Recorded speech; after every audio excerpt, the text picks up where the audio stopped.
राम राम। जैसा कि मैं पिछले प्रसंग में बता रहा था, किस तरह मां जानकी ने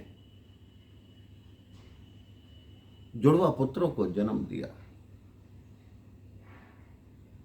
और सूर्यवंशी राजकुमार श्री शत्रुघ्न जी उसी समय मथुरा के लिए जा रहे थे। उन्होंने अपने हाथ से ऋषि को उपहार दिए कि उन बालकों को पहना दो। ऋषि वाल्मीकि ने उन बालकों के जो जो संस्कार होते हैं वो करवाने आरंभ किए। उनका नाम लव और कुश रखा गया। अब मां जानकी अपने बालकों का लालन पालन करती, उनको उच्च संस्कार सिखाती और अपने सारे कार्य स्वयं करती। आप विधि का विधान देखिए मेरे भाई बहन।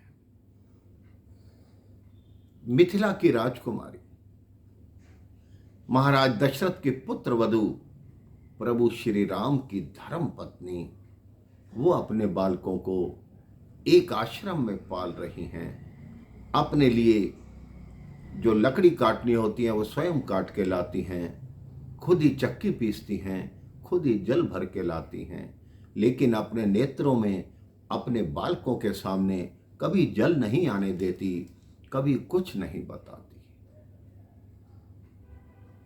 धीरे धीरे बालक बड़े होने लगे। उधर अयोध्या में राम राज्य चल रहा है। प्रजा अपने में मस्त है, किसी को अपने राजा का दुख दिखाई नहीं देता। प्रभु श्री राम कितने दुखी हैं ये बात केवल लक्ष्मण जी जानते हैं, क्योंकि वही प्रभु की सारी व्यवस्था करते हैं।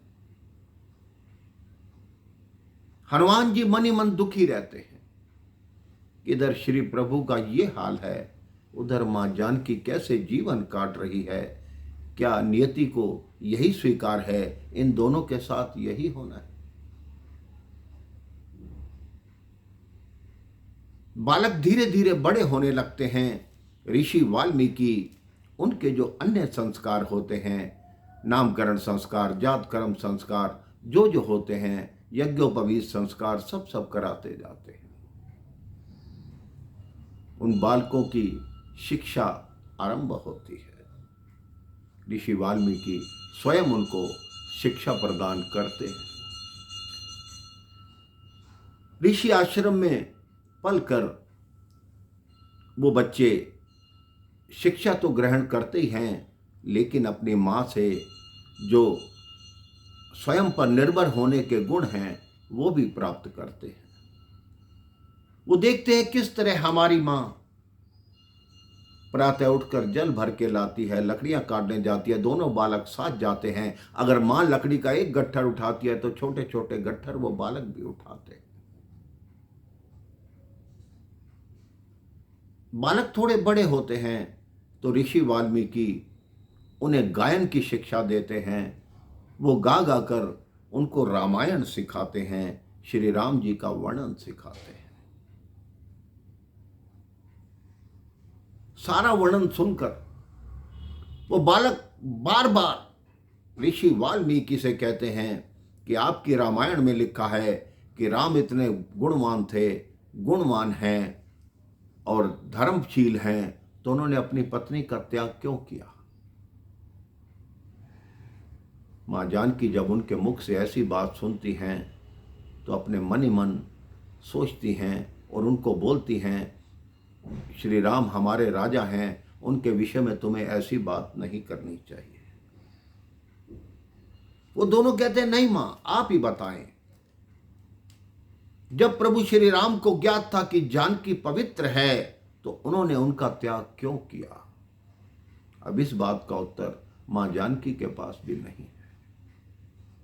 वो दोनों बालक कहते हैं, हम जब प्रभु श्री राम से मिलेंगे तो उनसे यही प्रश्न अवश्य पूछेंगे। ऋषि वाल्मीकि उन बालकों को शास्त्र के साथ अब शस्त्र की विद्या भी सिखाने लगते हैं। इसके पश्चात उस आश्रम में क्या क्या होता है, आगे का क्या क्या प्रसंग होता है, ये मैं आपको बाद में बताऊंगा। राम राम, जय श्री राम।